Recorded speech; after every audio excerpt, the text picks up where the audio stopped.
Very good morning to all and good afternoon too. Today we will discuss about the selection of portfolio. That is, what are the factors we consider while we are selecting particular portfolios. Choosing appropriate stock is only the first phase of successful investing. Successful investors keep regular watch over their portfolios and adjust them according to the conditions prevail in the market. ഇപ്പോൾ choosing appropriate stock, അതായത് നമുക്ക് നമ്മുടെ പോർട്ട്ഫോളിയോയിലേക്ക് ആവശ്യമായിട്ടുള്ള സ്റ്റോക്കിനെ തിരഞ്ഞെടുക്കുക എന്നുള്ളത് ഒരു first phase ആണ്. നമ്മൾ സക്സസ്ഫുൾ ഇൻവെസ്റ്റ്മെൻറ്റിൻ്റെ ഒരു ഫസ്റ്റ് ഫേസ് ആയിട്ടാണ് നമ്മൾ എന്തിനെ കാണുന്നത്, ചൂസിങ് അപ്രോപ്രിയേറ്റ് സ്റ്റോക്ക് നമ്മൾ കാണുന്നത്. So successful investors keep regular watch over their portfolios and adjust them according to the conditions prevail in the market.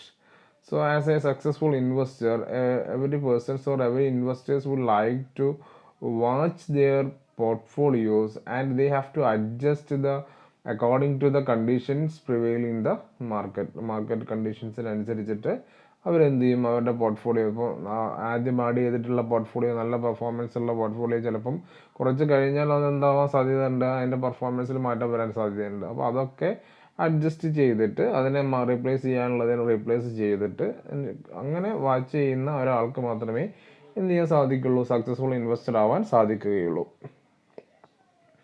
So what are the factors need to consider for portfolio selection? Equity market, knowledge and skill, diversification, regulatory issues, the amount size, liquidity, convenience and the other factors. നോക്കുക ഓരോന്നായിട്ട്. Equity market. So an equity market is a market in which shares of companies are issued and traded either through exchanges or over the counter market.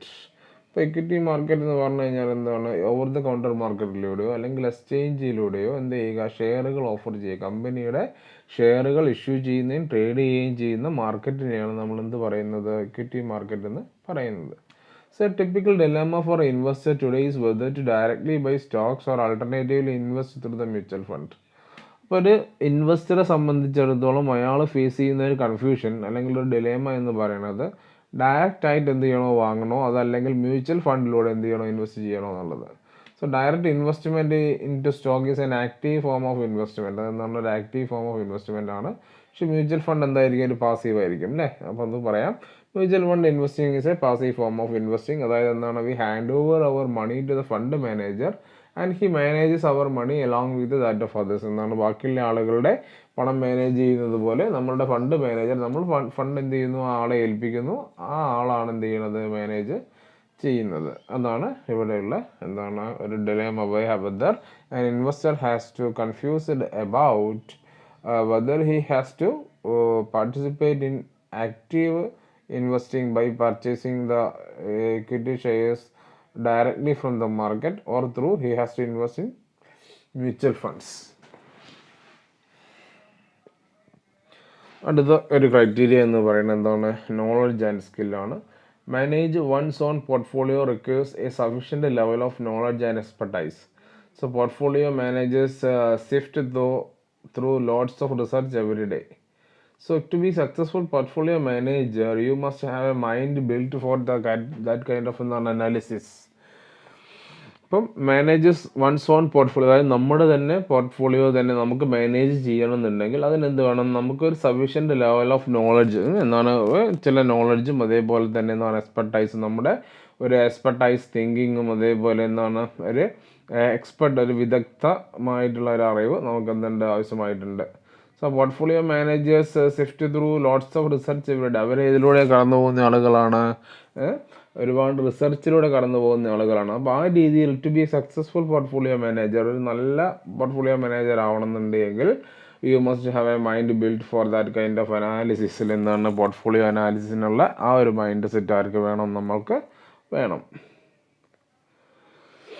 So portfolio managers develop and put in place investment strategies for investors. എന്താണ് portfolio manager എന്ന് പറയുന്ന ആൾ എന്ത് ചെയ്യുന്നു, investment strategies എന്ത് ചെയ്യുന്നു, ഉണ്ടാക്കുകയും അത് develop ചെയ്യുകയും ചെയ്യുന്നു. അതായത് building and managing investment portfolios ആണ് അയാളുടെ പണി. Okay. So portfolio management typically requires at least an undergraduate degree in business, economics or finance. അപ്പോൾ നമ്മൾ കൂടുതൽ പ്രിഫറബിൾ എന്ന് പറയുന്നത് ഇപ്പോൾ ഇത് നമുക്കിപ്പോൾ എന്താ പറയുക പോർട്ട്ഫോളിയോ ഉണ്ടാക്കണമെങ്കിൽ ബികോം ഡിഗ്രി വേണം എന്ന് തന്നെ നമുക്ക് എന്ത് ചെയ്യേണ്ട പറയേണ്ട കാര്യമില്ല. ബട്ട് പ്രിഫറബിളി എന്താണ് portfolio manager typically requires at least N under graduate degree in business, economics or finance. ഈ പറയുന്ന ഏതെങ്കിലും ഒരു സബ്ജക്റ്റിൽ ഒരു അണ്ടർ ഗ്രാജുവേറ്റ് ഡിഗ്രി ഉണ്ടാവുന്നത് നല്ലതാണ്. An individual best suited for this position have high degree of efficiency in data interpretation and a penchant for structure for research analysis. എന്താണ് അതായത് ഈ ഒരു പോർട്ട്ഫോളിയോ മാനേജർ എന്ന് പറയുന്ന എന്താണ് ഒരു അല്ലെങ്കിൽ പോർട്ട്ഫോളിയോ ക്രിയേഷൻ എന്ന് പറയുന്ന ഒരു ജോലിയിലേക്ക് അല്ലെങ്കിൽ പോർട്ട്ഫോളിയോ മാനേജർ എന്ന് പറയുന്ന ഒരു പോസ്റ്റിലേക്ക് ഉണ്ടായിരിക്കുന്ന ഒരാൾക്ക് എന്തിനാവശ്യമുണ്ട്? ഡാറ്റ ഇൻ്റർപ്രിറ്റേഷൻ സ്കില്ലും റിസർച്ച് അനാലിസിസ് സ്കില്ലും എന്താണ് വളരെ ആവശ്യമുള്ള ഒരു സംഭവമാണ്. കാരണം എന്താണ്, ഇപ്പോൾ പോർട്ട്ഫോളിയോ നമ്മൾ ക്രിയേറ്റ് ചെയ്യണമെന്നുണ്ടെങ്കിൽ നമ്മൾ ഷെയറുകളെ വാച്ച് ചെയ്യണം. അല്ലെങ്കിൽ എന്താണ് ഷെയർസിനെ നമ്മൾ വാച്ച് ചെയ്തിട്ട് അതിൻ്റെ റിസ്ക് റിട്ടേൺ അനാലിസിസിൽ നടത്തിയിട്ടാണ് നമ്മൾ ക്രിയേറ്റ് ചെയ്യുന്നത്, പോർട്ട്ഫോളിയോ ക്രിയേറ്റ് ചെയ്യുന്നത്. അപ്പം ആ ഒരു അനലിറ്റിക്കൽ സ്കില്ലും കാര്യങ്ങളൊക്കെ ആർക്ക് ആവശ്യമായിട്ടുണ്ട്? പോർട്ട്ഫോളിയോ മാനേജേഴ്സിന് ആവശ്യമായിട്ടുണ്ട്. അടുത്തതാണ് diversification. So diversification is A risk management strategy that mixes A wide variety of investment within A portfolio. അല്ലേ, നമ്മൾ പറഞ്ഞു ഡൈവേഴ്സിഫിക്കേഷൻ എന്ന് പറഞ്ഞാൽ എന്തെങ്കിലും റിസ്ക് മിറ്റിഗേഷനാണ് അല്ലെങ്കിൽ റിസ്ക് മിറ്റിഗേഷനാണ്. റിസ്ക് മാനേജ്മെൻറ്റ് സ്ട്രാറ്റജിയാണ് ഡൈവേഴ്സിഫിക്കേഷൻ എന്ന് പറയുന്നത്. അതായത് വിവിധ ഇൻവെസ്റ്റ്മെൻറ്റുകളെ ഒരു പോർട്ട്ഫോളിയോയിൽ മിക്സ് ചെയ്തുകൊണ്ട് റിസ്ക് മാനേജ് ചെയ്യുന്ന സ്ട്രാറ്റജിയാണ് diversification. So a diversified portfolio contains a mix of distinct asset types and investment vehicles in an attempt at limiting exposure to any single asset or risk.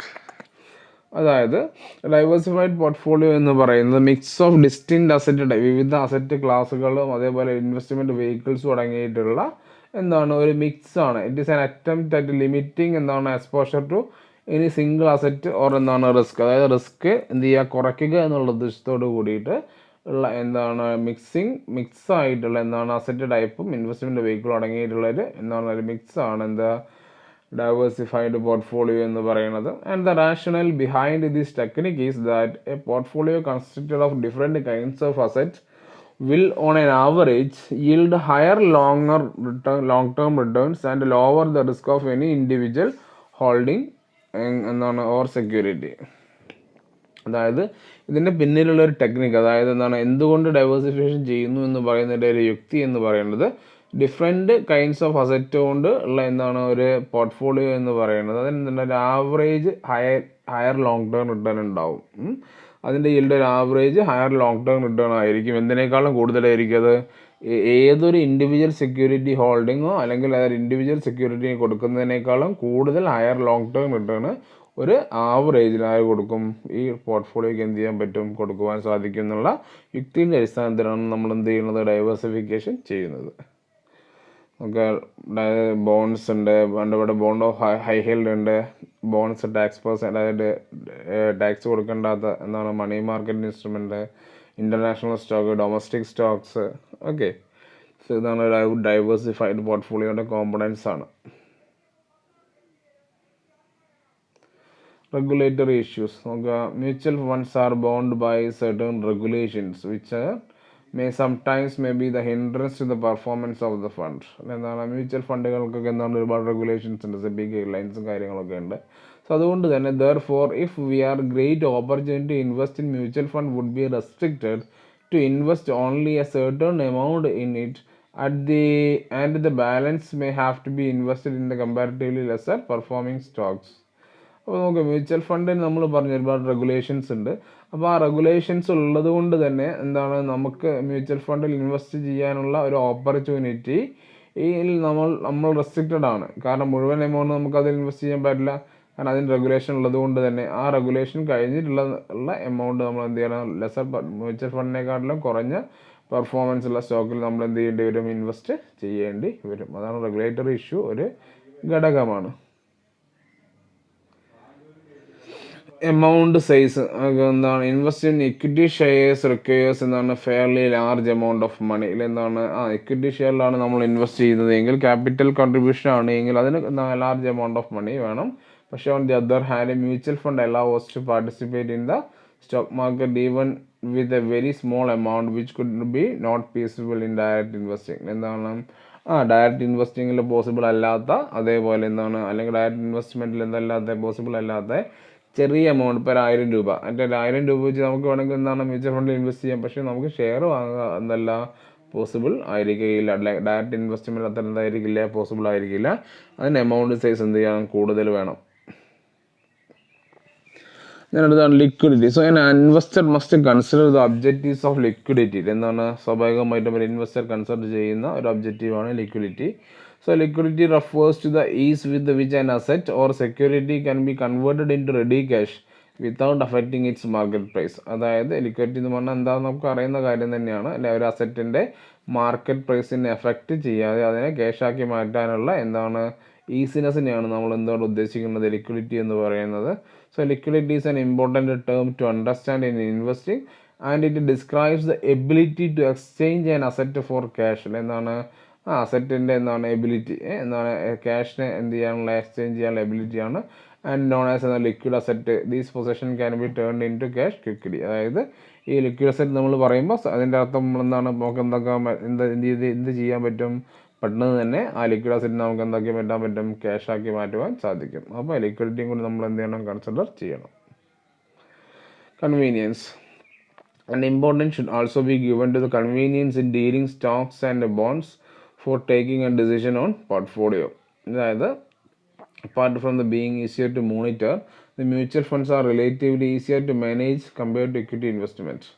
അതായത് നമുക്കിത് മാനേജ് ചെയ്യാനുള്ള ഒരു കൺവീനിയൻസും കൂടി നമ്മൾ എന്ത് ചെയ്യണം നോക്കണം. അതായത് പോർട്ട്ഫോളിയോയിൽ ഷെയർ ആഡ് ചെയ്യുന്ന സമയത്ത് importance should also be given to convenience in dealing stock and bonds എന്താണ് for taking decisions on portfolio decisions എടുക്കുന്ന സമയത്ത് സ്റ്റോക്കിനും ബോണ്ടിനും നമുക്ക് കൺവീനിയൻ്റ് ആണെങ്കിൽ അതിനെ മാനേജ് ചെയ്യാൻ നമുക്ക് കൺവീനിയൻസും കൂടി നമ്മൾ എന്ത് ചെയ്യേണ്ടതുണ്ട് കൺസിഡർ ചെയ്യേണ്ടതുണ്ട്.